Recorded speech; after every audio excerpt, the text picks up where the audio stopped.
Hi, my name is Anna, and today I will present about media violence effects on influencing an individual behaviors, engaging, aggressive behavior.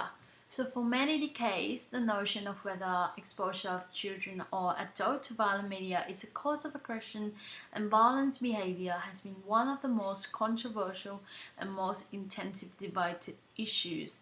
Opinions on the matter of media violence effects are wide-ranging. Some scholars claim that media violence effects have been conclusively demonstrated, so much so that it is tantamount to that of smoking and lung cancer. In contrast, some scholars have claimed that the entire research field regarding media violence has been mismanaged with inconsistent and weak results, poor measures of aggression, and a mismatch between the theories and the actual crime data. And they failure to consider alternative causes of aggression such as personality, family violence, or evolution. This therefore means that for those who believe in media violence had little or no effect on either the children's or the adult violence behavior are unlikely to be convinced by one or more studies with positive results.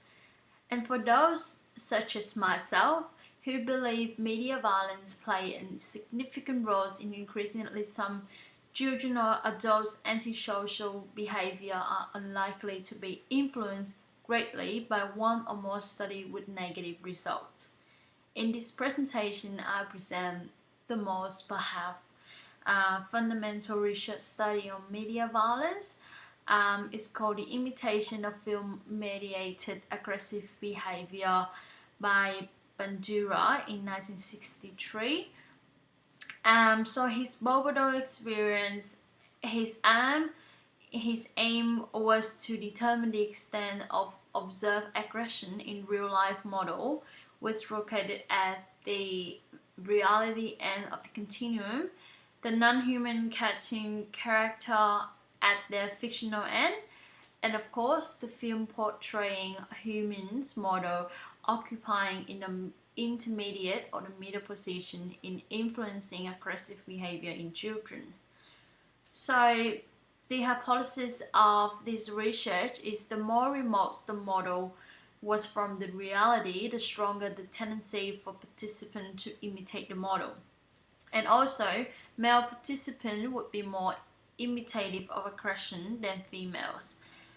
The participant for this study was a total of 96 children, 48 boys and 48 girls participated in the experiment with a mean age of 52 months, and there were also 2 adults, 1 female and 1 male, served as a role model in both real life and human film aggression condition.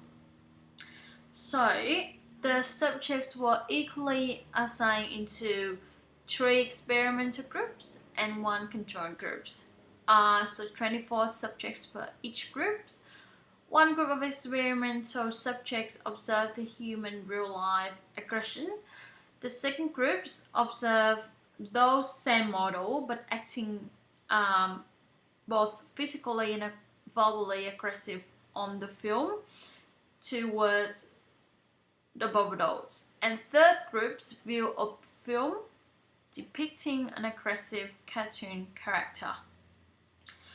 And the control groups, of course, no exposure to violent content, movies or film cartoons and stuff like that. So the models, so the method of this experiment is that the children were taken into separate rooms where they weren't allowed to play with any toy to build up their frustration, and then they were taken into an experimental room where they have aggressive and non-aggressive toys, and then the experimenter will introduce a model. The models came in and play. They assemble the bobodor for the first minute, and afterwards they will punching the bobo dolls.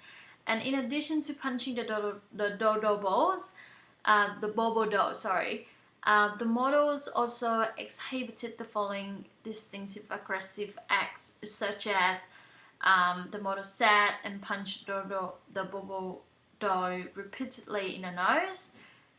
They raised the bobo doll and pummeled on the head with a mallet, or tossed the bobo doll up in the air aggressively and kick it about the room. And it's also associated with verbally aggressive responses, such as sock him in the nose, hit him down, throw him in the air, and kick him. And then this behavior that the children exhibit was recorded according to whether it was the first one, imitation of physical and verbal aggression; the second one, partial imitation of the aggressive model; third one, models of aggression which weren't direct imitation of the models; and the fourth one is, of course, non-aggressive behavior. And the result showed that the mean total aggression score for the subjects in real life, human film, cartoon film, and the control groups are 83, 92, 99, 54 respectively. So this means that the highest mean of the total aggression belonged to the experimental group of the human films, which is 92, and the cartoon models, which is 99, where the passive group, who receive no exposure to violent content, only receive a score of 54. It's demonstrated that exposure to aggressive model increases the probability that the children will respond aggressively when given the opportunity to do so. Furthermore, the result revealed that children can learn aggressive behavior through observation by both real-life models and film portrait models, as there was no significant differences were found between the live and the film, or the film and the cartoon condition, nor did the three experimental group differ significantly in total aggression or in the performance of partially imitative behavior.